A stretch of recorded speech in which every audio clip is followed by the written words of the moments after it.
पुराने काल में जहां हमारा देश चिकित्सा और विज्ञान में सबसे आगे था, वो इसका खेलों में भी कोई जवाब नहीं था। उन्हीं खेलों में से एक है कैरम बोर्ड, जिसको हमारे देश में 18वीं शताब्दी से भी पहले से खेल किया, और इसी की वजह से दुनिया के दो सबसे लोकप्रिय खेल बास्केटबॉल और फुटबॉल की खोज हुई थी। मगर क्या आप जानते हैं आम सा दिखने वाला कैरम बोर्ड फैक्ट्री में कैसे बनता? नहीं तो चलिए आपको दियात और साथ ही जाएंगे इसके पीछे का इतिहास। तो कैरम बोर्ड बनाने के लिए सबसे पहले कीकर की लकड़ी को काट के इससे फ्रेम तैयार करा जाता है। तो यहाँ पे आप देख सकते हैं सबसे पहले मोटा सा लकड़ी का गट्ठा लिया गया, जिसे काट के फ्रेम तैयार करा जाएगा। तो सबसे पहले दो बड़े हिस्सों में काटा जाता है और उसके बाद जितना बड़ा फ्रेम बनाना होता है, मतलब जितना बड़ा कैरम बोर्ड बनाना होता है, उसी के अनुसार इसके लकड़ी के छोटे छोटे टुकड़े करे जाते हैं। तो यहाँ पे आप देख सकते हैं लकड़ी के सारे टुकड़े कर लिए गए। अब बारी आती है इसकी घिसाई करने की। घिसाई से क्या होगा ना, इसको एक आकार मिलेगा। इसके जितने भी किनारे, उनमें से जितनी भी लकड़ी निकल रही है, जितना भी बुरादा निकल रहा है, वो निकलना बंद हो जाएगा। तो सबसे पहले इसकी इस मशीन से घिसाई करी जाती है। चारों तरफ से अच्छे से लकड़ी को घिसने के बाद बारी आती है इसकी दूसरी मशीन में डाल के घिसाई करने की।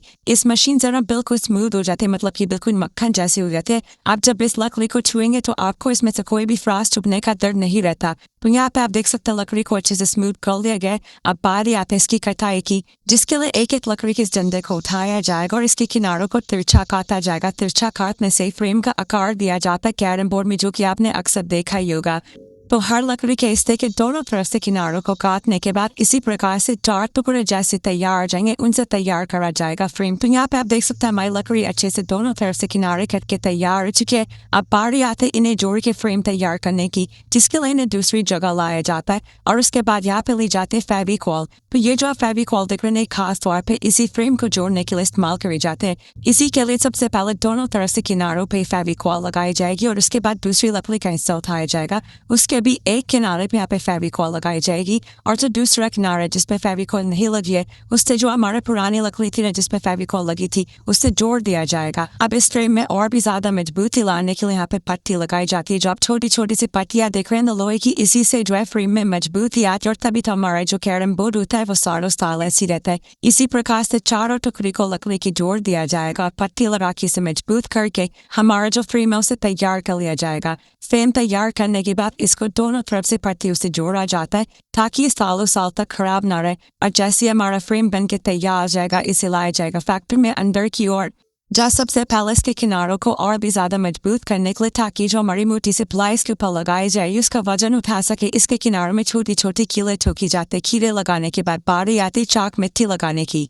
तो जहाँ जहाँ हमने पट्टियाँ लगाई थी उन्हीं पे जो है चाक मिट्टी लगाई जाते हैं ताकि जो भी पट्टी का लोहे का टुकड़ा है ना वो आपके हाथ में ना लगे जब भी आप कैरम बोर्ड खेलें। इसी प्रकार से दोनों तरफ से चाक मिट्टी लगा के उसे सूखने के लिए छोड़ दिया जाता है एक दिन के लिए और उसके बाद बारी आते फ्रेम पे रेत मार करके पेंट करने की। तो यहाँ पे आप देख सकते हैं चारों तरफ से फ्रेम पे रेत मार करा जा रहा है। उसके बाद ये आ गया पेंट, जिसको लगाया जाएगा फ्रेम के ऊपर। एक एक करके धीरे धीरे पूरे फ्रेम को जो है काले पेंट से रंग कर दिया जाता है। तो यहाँ पे आप देख सकते हैं बहुत ही सावधानी से कार्य करा जाता है। चारों तरफ से फ्रेम को रंग करने के बाद अंदर बाहर से इसे सूखने के लिए छोड़ दिया जाता है। करीबन 2 दिन लग जाते हैं इस फ्रेम को सूखने में। अब बारी आते है उसकी पिलाई तैयार करने की। तो पिलाई पे छपाई करने के लिए स्क्रीन लगाई जाती है, जिसपे सबसे पहले लाल रंग डाला जाता है और लाल रंग की शाई से जो यहाँ पे छपाई करी जाती है। तो लाल रंग छापने के बाद इसको छोड़ दिया जाता है सूखने के लिए और जैसी फ्रेम सूख के तैयार हो जाता है बारी आते काले रंग की छपाई की। तो आपने अक्सर देखा होगा, जितना भी आपने कैरम बोर्ड देखा, जिस भी कंपनी का देखा, उसे लाल और काला ही इसलिए करा जाता है ताकि आपको दूर से भी पहचान हो सके।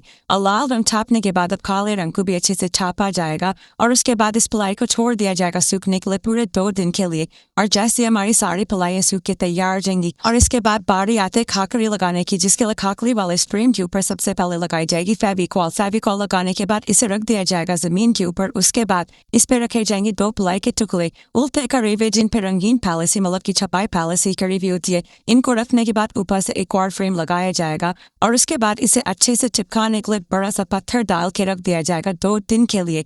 और 2 दिन बाद जैसे हमारी फ्रेम अच्छे से पिलाई पे चिपक के तैयार हो जाएगा, बारी आती है कि इसको आपस में जोड़ने की, जिसके लिए सबसे पहले बड़ा सा काला फ्रेम लिया गया और उसके बाद लिया गया हमारा पिलाई का टुकड़ा, जिसे अब आपस में चिपकाया जाएगा, जिसके लिए यहाँ पे इस बड़े से स्टेपलर मशीन की सहायता ली जाती है। इसी मशीन की सहायता से बहुत ही मजबूती से इसके चारों तरफ से किनारों को चिपकाया जाता है। अब इसमें और भी ज्यादा मजबूती देने के लिए यहाँ पे छोटे छोटे से लकड़ी के टुकड़े लिए जाते हैं। इसे भी चारों तरफ से किनारों में अच्छे से चिपकाया जाता है ताकि आपका जो कैरम बोर्ड है वो मजबूती से सालों साल टिका रहे।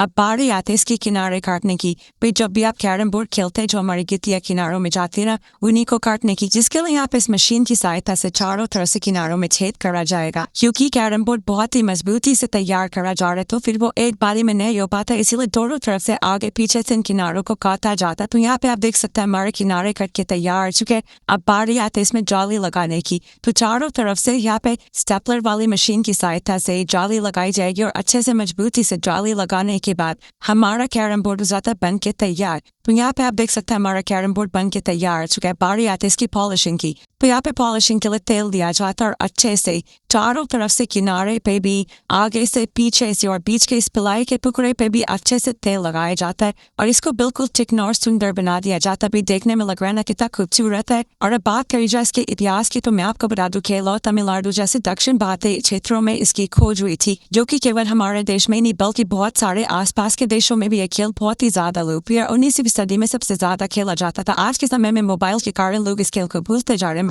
मगर ये खेल बहुत ही ज्यादा रोमांचक है। तो आप भी अपने परिवार के साथ जरूर खेलेगा। आप चलते हैं यहाँ की व्यवस्था करते थोड़ी बातचीत। नमस्कार सर, कैसे? नमस्कार दी।